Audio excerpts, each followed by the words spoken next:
헌법보다도 중요한 거, 또 노동당 당 강령보다 더 중요한 게 있어요. 그게 뭐다?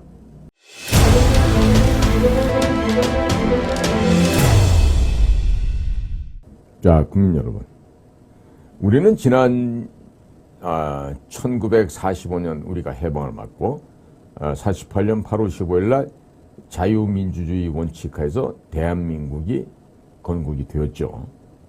자, 그리고 지금까지 내려오면서 우리는 항상 이북이라고 하는, 북한 괴뢰라고 하는 저 침략 집단, 국제 테러 집단, 국제 범죄 집단들과 지금 70년이 넘는 시간 동안에 대치를 해오고 있습니다. 그 가운데에서 그 북쪽이라는 지역은요, 이 김일성이가 독재를 했어요. 그리고 김일성이가 죽기 전에 그 아들 김정일을 유일한 신으로 다시금 추대 옹립을 함으로써 세습 왕조 시대를 개창을 했습니다.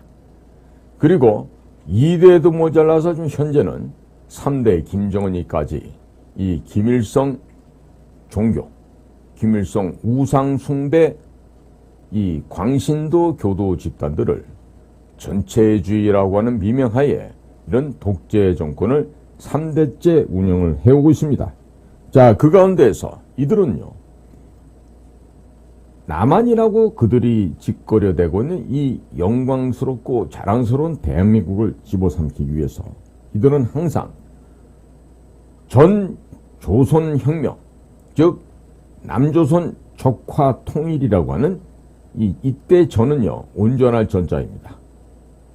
이 온전한 조선혁명이라고 하는 이 개소리 하에서 한반도의 적화 통일을 목표로 하는 북한 괴뢰의 노동당 규약은 현재도 북의 헌법을 능가하는 상위에 위치하고 살아 있습니다. 그리고 그 적화 통일을 하기 위한 실현은 여러 가지 투쟁을 통해서 지금 현재도 지속이 되고 있습니다. 그래서 평양의 지령을 받고 있는 민노총, 전교조, 또 지하당 세력들, 이자들이 지금도 남조선 적화 통일, 온전한 조선혁명을 달성하기 위해서 지금도 위수김동, 친지김동, 이따우 개소리 망언을 짓거리고 있는 것입니다. 위수김동이 뭐예요?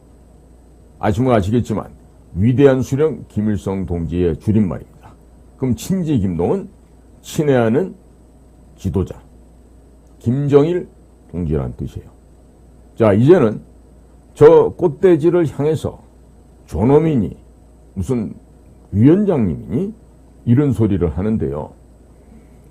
그자에게 그 직책명을 붙이는 대한민국의 언론사들은요, 하나같이 문을 닫아야 될 것입니다. 자, 그래서 우리 한 예를 들어볼게요.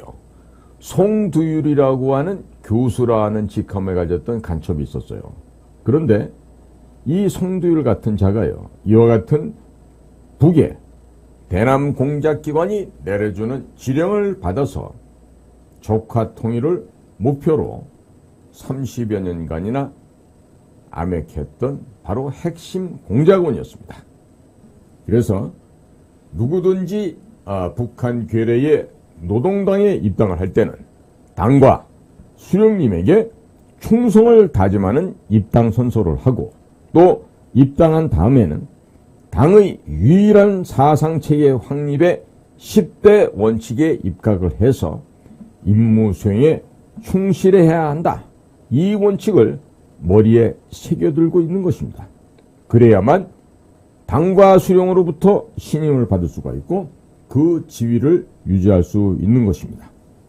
그래서 송두율이 같은 경우도 보면요, 수십 차례 이상 평양을 왕래하면서 수십만, 수백만 달러의 공작금을 수령하고, 또 김일성이가 되졌을 때는 김일성 장례식의 장례위원으로도 참배했다는 것은 그만큼 북한 괴뢰의 공작원으로 충실하게 남조선 적화 통일 혁명 사업에 참여했다는 증거가 됩니다. 될 것입니다. 자, 그러한 송두율이도 지금 법 앞에서 응분의 심판을 받았습니까? 못 받았습니까? 못 받았죠. 사실 이런 자들은 사형을 시켜도 지금 모자랄 텐데, 그 당시에도 보면 이 썩어 빠진 저 여의도 국회라는 저 잡것들은요, 그런 거물 공작원을 앞에다 놓고 정치 공방을 벌여왔어요. 그러니까 이 나라에 그럼 정치를 한다는 저 입법부에 국회의원 배지를 달고 있는 저 한심한 것들이 얼마나 수준이 낮은지 이루 더 이제는 말하기가 제가 입이 아플 정도입니다. 자, 이런 한심한 일이 벌어졌던 게 국회입니다.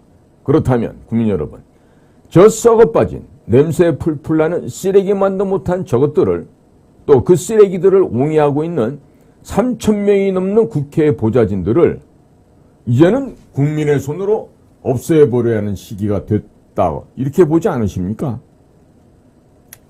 그런데요, 우리가 주지하다시피 저와 같이 비밀 공작 요원으로 혹은 대북 공작관으로 일했던 사람들도요, 북에 대한 대남 전략 전술을 파악하고 익히고 머리에 새겨 넣는 데는요, 상당한 시간이 걸립니다.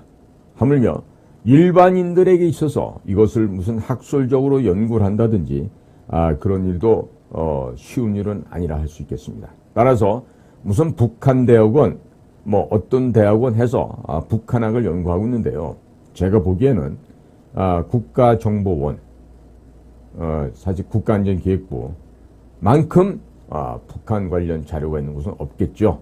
그래서 저는 그래서 북한에 관련된 여러 가지 전략 전술에 대해서도 국민 여러분들보다는 훨씬 더 많은 제가 그런 서적을 볼 기회도 있었고요. 그렇기 때문에 공산당의 실체에 대해서, 저 승냥이 떼들의 실존에 대해서는 누구보다도 많이 익히고 배워서 알고 있는 사람 중에 한 사람입니다. 자, 그래서 이 자들이 어떠한 식으로 대남 적화 혁명을 달성하기 위해서 어떠한 전략과 전술 작전을 쓰고 있는지를 우리가 이제 일반 국민들도 조금씩이나마 깨우쳐 주셨으면 좋겠다는 생각을 해서 제가 오늘도 전체가 아니지만 이제 기회가 있을 때마다 이렇게 부분 말씀을 드리고자 합니다.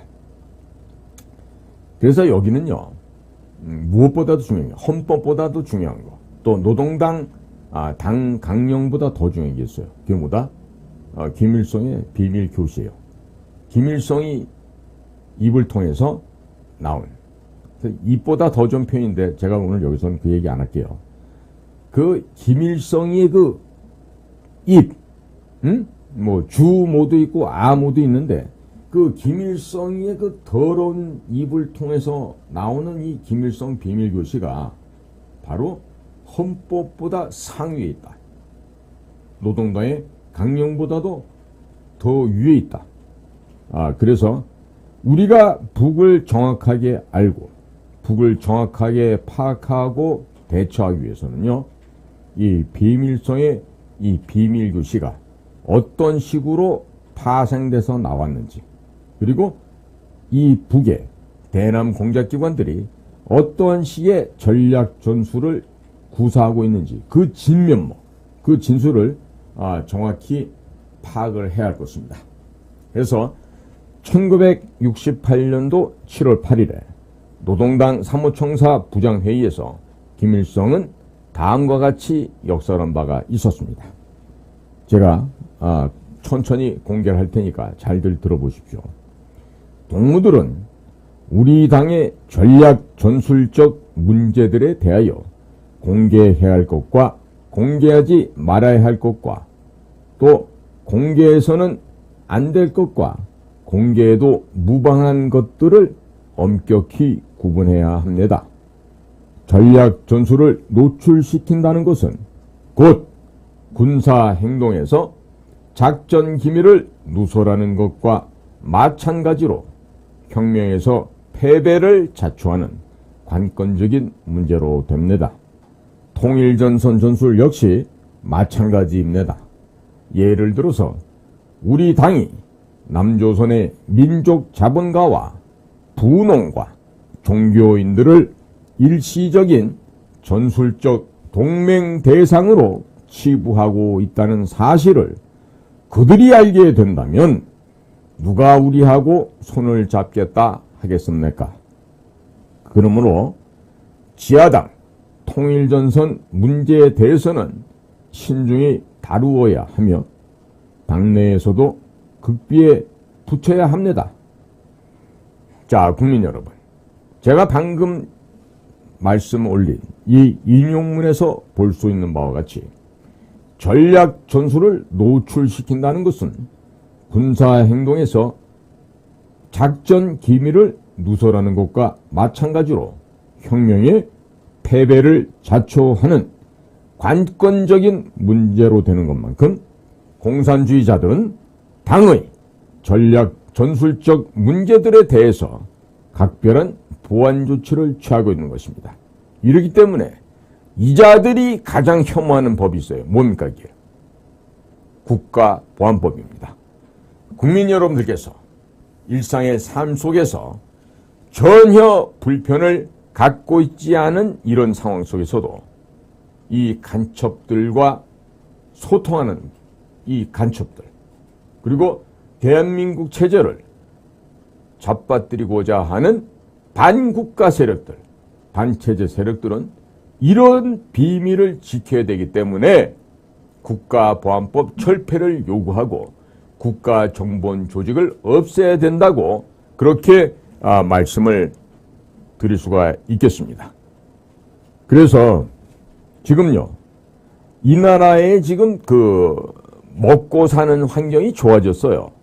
국민소득이 지금 3만 불이 넘어가고 전 세계 10위 정도에 해당하는 경제력을 보유한 대한민국이 되다 보니까 지금 과거에 우리가 힘들고 어려웠던 우리의 조부모님 세대 또 우리 부모님 세대 이 춘공기, 보릿고개를 이미 잊어버렸습니다.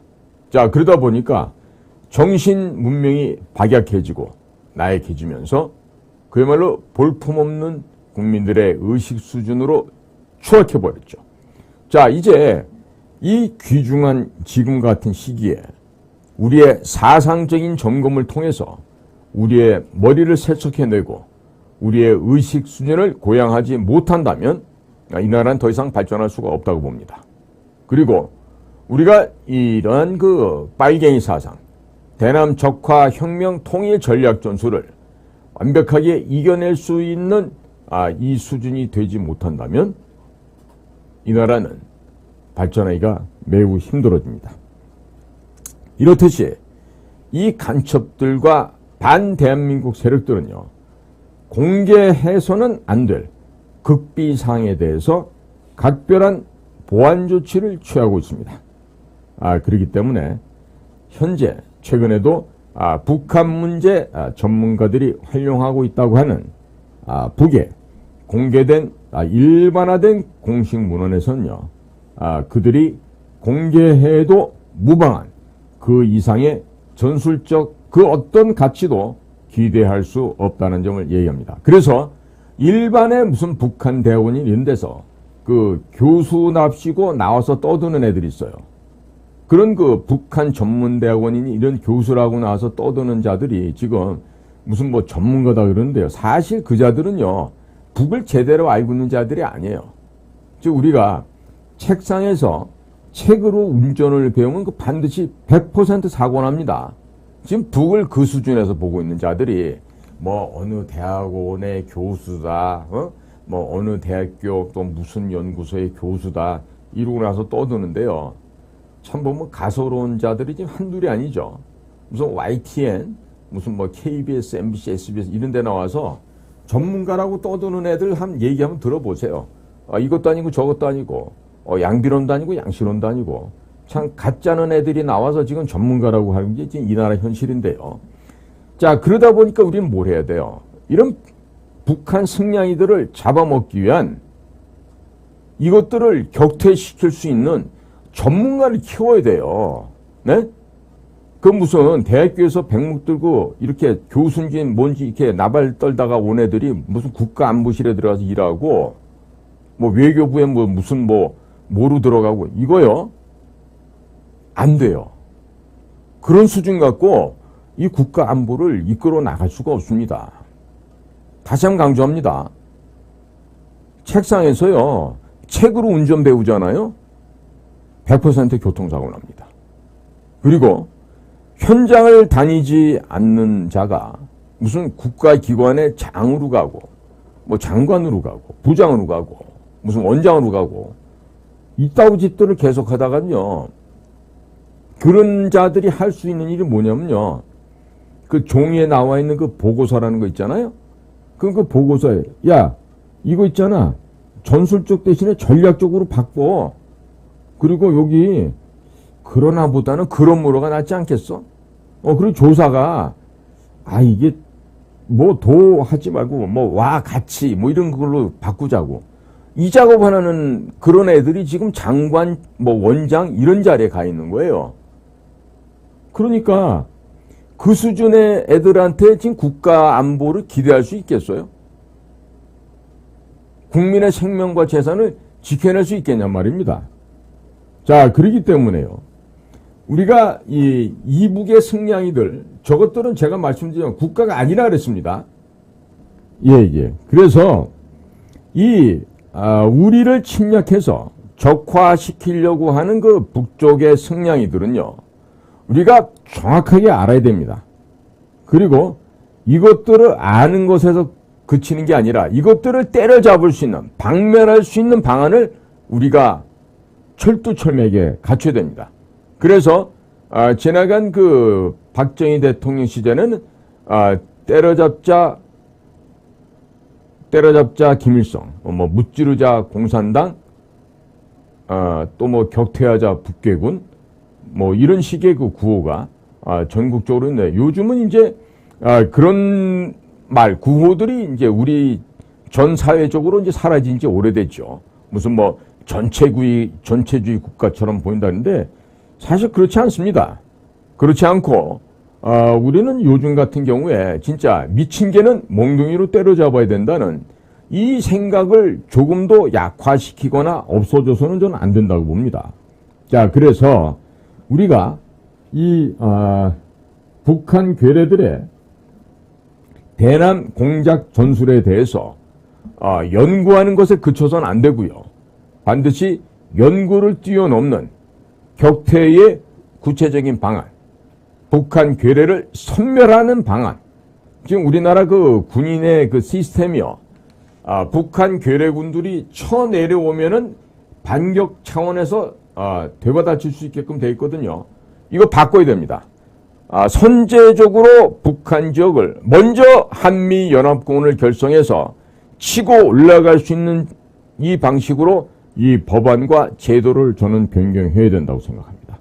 그래야만 우리가 새 역사를 창조해낼 수가 있습니다. 만약에 제 말에 동의를 못하고 너는 극우야, 미친놈이야, 이렇게 생각하는 사람이 있다라면 그런 사람들은 어디 가서 살아야 되죠? 북쪽 가서 살면 되겠죠. 굳이 자유 대한민국에서 살아야 될 어떠한 이유도 저는 없다라고 봅니다. 자, 국민 여러분, 우리가 지나간 역사를 살펴보십시오. 지나간 역사를, 우리가 왜 역사를 보고 우리가 미래를 대비해야 되냐면요, 역사를 돌이켜보면요, 대한민국의 안보 상황이 어떻다, 그리고 오늘날 왜 이와 같이 안보 상황이 위태롭게 되었나, 이게 북한이 갖고 있는 핵 문제만 있겠습니까? 이것들이요, 앞으로는 미국에 대항하는 반미, 이 테러도 서슴지 않고 감행할 것입니다. 그렇기 때문에 이런 국제적인 문제로, 국제적인 골칫덩이로 지금 부상하고 있는 거에 바로 김일성의 비밀 지령, 김일성의 그 개만도 못한 언동, 그 비밀 교실을 관철하고자 하는 북의 대남 공작기관 및 김정은 독재 정권으로 비롯된다는 거, 이거 잊어버리시면 안 된다는 얘기예요.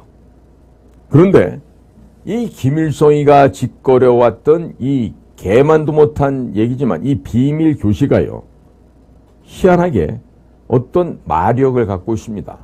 그렇기 때문에 혹시 세기와 더불어라고 하는 김일성의 평전을 읽어보신 분들 혹시라도 있을 것 같은데, 그 안에 적혀 있는 김일성이의 그 사람을